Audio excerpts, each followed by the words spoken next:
నమస్తే. ఇప్పుడు మీరు చూడబోతున్న వీడియో ఖచ్చితంగా మీకు ఉపయోగపడుతుంది, నచ్చుతుంది కూడా.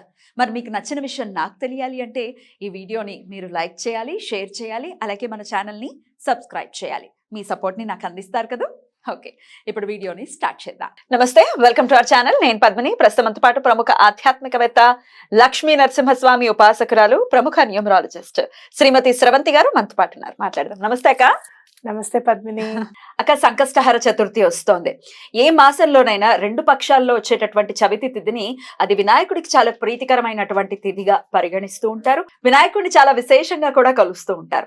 సంకష్టహర చతుర్థి అయితే ఇంకా చాలా నిష్ఠతో, చాలా భక్తి శ్రద్ధలతో కొలవటం అనేది జరుగుతూ ఉంటుంది. మీరు కూడా 2-3 పర్యాయాలు చెప్పటం జరిగింది. మరొకసారి ఈ మార్గశీర్ష మాసంలో వచ్చేటటువంటి ఈ సంకష్టహర చతుర్థిని ఎలా వినియోగించుకోవాలక్క? మార్గశిర మాసం అంటేనే గురువుకి సంబంధించిందిగా మనం చేసుకుంటున్నాం. నిన్ననే చక్కగా మనం స్వామి పౌర్ణిమ, దత్త జయంతి కూడా చేసుకున్నాం. అలా ఆ పౌర్ణిమ తర్వాత అంటే మార్గశిర పౌర్ణిమ తర్వాత వచ్చే చతుర్థికి ఏ నెలకు వచ్చేది ఆ నెల ఎంత ఇంపార్టెన్స్ ఉన్నా ఈ నెల చాలా ఇంపార్టెంట్ అన్నమాట.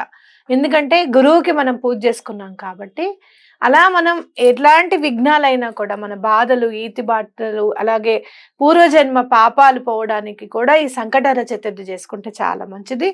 ఈ మాసం ఎవరైనా ఇప్పటి వరకు స్టార్ట్ చేయలేదు అని అనుకున్నా కూడా, శ్రావణ మాసం స్టార్ట్ చేయాలి యాక్చువల్గా. చెయ్యని వాళ్ళు కూడా ఈ ఒక్క నెల చేసుకుంటామని చెప్పి దండం పెట్టుకుని కూడా చేసుకోవచ్చు. ఈ చతుర్థిని అకూరద సంకటహర చతుర్థి అని అంటారు అనమాట. అంటే ఎలాంటి బాధలు ఉన్నా కూడా తీసేస్తుంది ఈ చవితి అని మనం చెప్పుకోవచ్చు. అలాగే మనము స్వామికి ఎలా పూజ చేసుకోవాలి ఏంటి అని అనుకుంటే కనుక ఎప్పుడు కూడా సంకటహర చతుర్థి అనేసరికి మనం ఇక్కడ చంద్రుడికి చాలా ఇంపార్టెన్స్ ఇస్తాం అన్నమాట.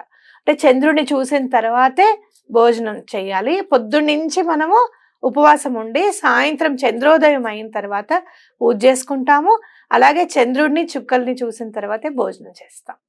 అయితే ఇక్కడ ఏంటంటే పొద్దున పూట ఎవరైతే ఈసారి ఉపవాసం ఉంటున్నారో ఈసారి నిర్జల ఉపవాసం ఉండాలి. అంటే మంచినీరు అనేది ముట్టుకోకూడదు, తాగకూడదు.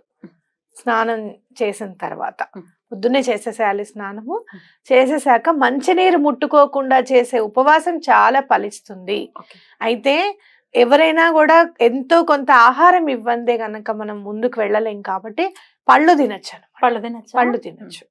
దాంట్లో నుంచి వాటర్ వెళ్తుంది, ఇబ్బంది ఉండదు కాబట్టి తినచ్చు. అయితే నిర్జల ఉపవాసం అనేది ఎలా చేస్తారు అని అంటే ఏమి తినకుండా మంచినీరు కూడా తాగకుండా చేస్తారు. అవును, నిర్జల ఉపవాసం అంటే అలా. అయితే ఎవరైనా ఒకవేళ అలా కూడా ఉండలేము అంటే మంచినీరు ఒకటి ముట్టుకోకండి.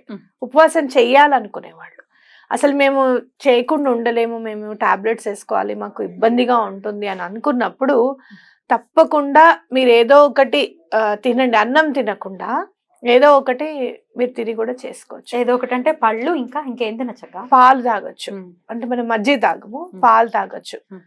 లేదు అంటే గనుక కొంచెం సేమియా పరవాణం లాగా చేసుకుని కూడా తినచ్చు. పాలతో సంబంధించినవి ఏమన్నా తినండి, కాస్త మీకు పూజ చేసుకునేదాకా మీకు ఓపిక ఉండేటట్టుగా అనమాట.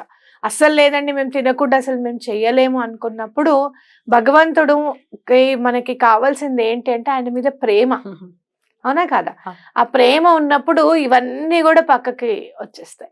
కాబట్టి పూజ చేసుకోవడం అనేది చాలా ఇంపార్టెంట్. ఈసారి మీకు ఇంకా చాలా బాగా ఉండాలి అనుకుంటే కనుక చంద్రోదయం అయిన వెంటనే అర్ఘ్యం ఇవ్వండి. చంద్రుడికి కూడా అర్ఘ్యం ఇవ్వడం అని అంటే చక్కగా ఒక రాగి చెంబులో ఎప్పుడు కూడా అర్ఘ్యం అనేది రాగి చెంబుతో ఇవ్వడం అనేది చాలా మంచిది. అంటే మన పాపాలు ఏమున్నా కూడా రాగి అనే ఎలిమెంట్ ఏంటంటే, మెటల్ ఏంటంటే తీసేస్తుంది అనమాట. కాబట్టి రాగి చెంబులో మీరు చూస్తారుగా, నీళ్లు తాగితే కూడా చాలా మంచిది, అంటే క్లెన్స్ చేస్తుంది. కాబట్టి ఇక్కడ పాపాలని కూడా క్లెన్స్ చేస్తుంది. అందుకని రాగి చెంబులోనే అర్ఘ్యం ఇవ్వడం చాలా మంచిది. రాగి చెంబులో నీరు నింపేసేసుకొని కొంచెం తెల్లటి చామంతులు దొరుకుతున్నాయి ఇప్పుడు. అవునా, తెల్ల చామంతులు ఒక 2 వేయండి. 2 వేసి అప్పుడు అర్ఘ్యం అనేది ఇవ్వండి. వేసిన తర్వాత ఒకసారి అర్ఘ్యం అంటే అర్థం కాని వాళ్ళ కోసం ఒకసారి చెప్పండి. అర్ఘ్యం అంటే నీరుని స్వామికి సమర్పించడం అన్నమాట. అర్ఘ్యం అంటే వాటర్. ఎందుకంటే ఆ చంద్రుడికి సంబంధించిందంటే నీరు చాలా ఇంపార్టెంట్. చంద్రుడికి నీటికి చాలా సంబంధం. మనకి మానసికంగా మనం పరిశుద్ధంగా ఉండాలంటే కూడా మంచినీళ్ళు తాగాలి. చాలా మెంటల్ టెన్షన్ లో ఉన్నాం అనుకోండి, ముందు మంచినీళ్ళు తాగని ఇస్తారు ఎవరైనా. ముందు వాటర్ తీసుకుంటే అంటే తాగిన తర్వాత మనకి కొంచెం రిలాక్సేషన్ వస్తుంది. కాబట్టి ఆ నీరు అనేది సమర్పించడం అనేది ఏంటంటే మేము సమర్పిస్తున్నాం స్వామి, నువ్వు ఎటువంటి పరిస్థితుల్లోనూ మాకున్న ప్రాబ్లమ్స్ అన్ని కూడా క్లియర్ చేయమని చెప్పి చంద్రుడికి దండం పెట్టుకోవడం. అలాగే ఈ సంకటహర చతుర్థి అప్పుడు స్వామి వారికి గణేష స్తోత్రాలు చదువుకుంటూనే మీరు చంద్రశేఖరాష్టకం కూడా చదువుకోండి. ఎందుకంటే ఇక్కడ చంద్రుడికి ఎంత మనం ఇంపార్టెన్స్ ఇస్తామో అలా మనకి గణాధిపతి కూడా మనకి తొందరగా ప్రాబ్లమ్స్ క్లియర్ చేసేస్తాడు అని చెప్పుకోవచ్చు అనమాట. చంద్రశేఖరాష్టకం చదువుకుంటే చంద్రుడికి ఎందుకు అవుతుంది అని అనుకుంటే గనక ఆ చంద్రుని ఎవరు ధరిస్తారు? ఈశ్వరుడే ధరిస్తారు.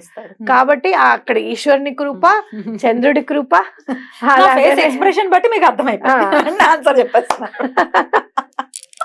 అంతేనా? నిజమేనా? నేను ఒక ఇంత కన్ఫ్యూజ్ అయ్యాను, వెంటనే మీరు అందుకున్నారు. రైట్.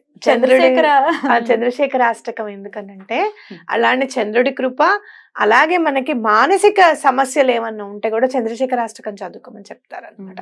ఈ ఆర్థిక ఇబ్బందులు కానివ్వు, లేకపోతే పిల్లలకి సీట్ వస్తుందా లేదా అనేది కానివ్వు. మా పిల్లలు అక్కడికి వెళ్ళారండి US కి, వాళ్ళు పాపం పార్ట్ టైం జాబ్ కోసం వెతుకుతున్నారు అనేది కానివ్వు, ఏదున్నా ఇలాంటివన్నీ మానసిక సమస్యలే నాకు తెలిసి.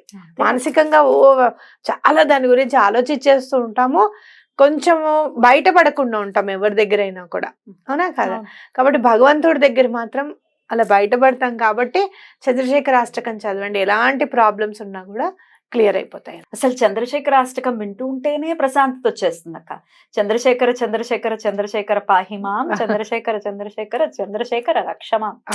అద్భుతంగా ఉంటుంది. నాకు మామూలుగా తల్లిదండ్రులు ఒకసారి పిలుస్తూనే వచ్చేస్తారు, అన్ని సార్లు పిలుస్తాం, ప్రతి చరణానికి కూడా ఉంటుంది, ప్రతి లైన్ కి ఉంటుంది. కాబట్టి తప్పకుండా అందులో ఈశ్వరుడు అసలు ఏమి సమర్పించాల్సిన అవసరం. మీరు చూడండి, చంద్రుడికి ఈశ్వరుడికి ఏమని చెప్తాం? ఆయన తల మీద చెంబుతో ఇన్ని నీళ్లు పోస్తే చాలు అని అంటాం. మీరు ఎన్నో అభిషేకాలు మనం చాలా చూస్తాం, మామిడి పండు రసంట, లేకపోతే చెరుకు రసంట స్వామికి అని. అంటే కాదు, నీళ్లు పోస్తే ఇంకెక్కువ సంతోషిస్తాడు స్వామి. ఎలిమెంట్ చంద్రుడికి సంబంధించిందే కదా. కాబట్టి అలా ఈశ్వరుడి అనుగ్రహం కూడా తప్పకుండా కలుగుతుంది అనేది ఖచ్చితంగా చెప్పుకోవచ్చు.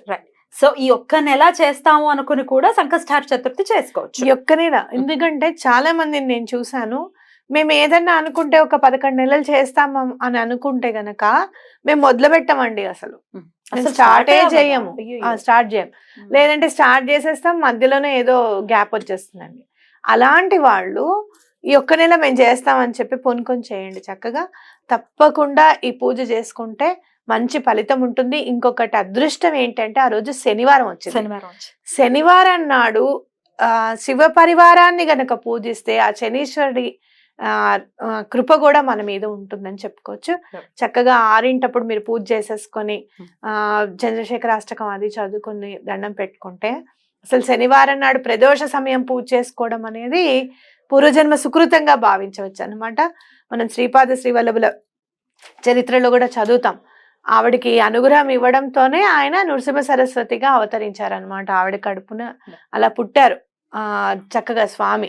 కాబట్టి తప్పకుండా ఈ శనివారం మాత్రం అస్సలు వదలకండి ఎవరు కూడా. సో ఎట్లాంటి కోరిక ఉన్నా కూడా సంకష్టహార చతుర్థి మనం చేసుకోవచ్చు, ఆ కోరిక నెరవేరటం తప్పకుండా. పిల్లలు కావాలంటే గనక గణపతి, అలాగే ఆర్థిక ఇబ్బందులు తొలగిపోవాలి మన జీవితంలోంచి, మనకి డబ్బు రావాలి, చక్కగా మనం అనుకున్నది రావాలి, మనకి ఇచ్చేవాళ్ళు ఇవ్వాలి అనుకుంటే లక్ష్మీ గణపతి. అనుకున్నది తొందరగా అయిపోవాలంటే తొందరగా ఇచ్చేది ఎవరు? క్షిప్ర గణపతి, ఆయన అనుగ్రహం కూడా. అలాగే స్వామివారికి త్వరితగతిన మాకు కోరిక తీర్చున ఆయన, నీకు ఏదో ఒకటి మేము తప్పకుండా చేస్తాము అని చెప్పి దండం పెట్టుకోండి. ఎవరైనా సరే బెల్లం ముక్కలు 2గా తీసుకోండి. ఏమైనా స్వామికి ఇచ్చేటప్పుడు బెల్లం ముక్క తీపి పదార్థం ప్రత్యేకంగా ఇచ్చినప్పుడు 2 పెట్టాలి. మనం అరటిపండు ఒక్కటి పెట్టి నైవేద్యం పెడుతుంటాం, అట్లా కాదు, 2 అరటిపళ్ళు పెట్టి నైవేద్యం పెట్టాలి. బెల్లం ముక్కలు కూడా 2 పెట్టాలి. ఎందుకంటే స్వామి చిన్న పిల్లాడితో సమానం గణపతి. ఒకటి ఇవ్వంగానే పిల్లలు ఏం చేస్తారు? 2 చేత ఇవ్వండి అని అడుగుతారు. కాబట్టి తప్పకుండా అలా మీరు నా స్వామిని చిన్న పిల్లాడిలా చూసుకుంటే ఇంకా తొందరగా మీకు పనులు అయిపోతాయి అన్నమాట. అద్భుతం. ఇదే సందర్భంలో 32 గణపతుల గురించి కూడా మీరు చెప్పాలక్క. తప్పకుండా చెప్తాను. ఎందుకంటే గణపతి అంటే చాలా ప్రాణం నాకు. ఎందుకంటే అదే రూపంలో శ్రీపాద శ్రీవల్లభులే ఇంటికి వచ్చారని ప్రత్యేకంగా నమ్ముతా. మొన్న కూడా నువ్వు గణపతిని ఇచ్చినప్పుడు అసలు మామూలుగా కాదు, అసలు నేను సంతోషపడింది. అసలు నాకు చాలా అంటే చాలా గిఫ్ట్స్ వచ్చాయి, చాలా వచ్చాయి. కానీ ప్రత్యేకంగా నేను దాని గురించి ఎక్స్ప్లెయిన్ చేసి మళ్ళీ నీకు కూడా ఫోన్ చేసి నువ్వు ఇలా ఇచ్చావు. వినాయకుడు అంటే ఎంత ఇష్టం.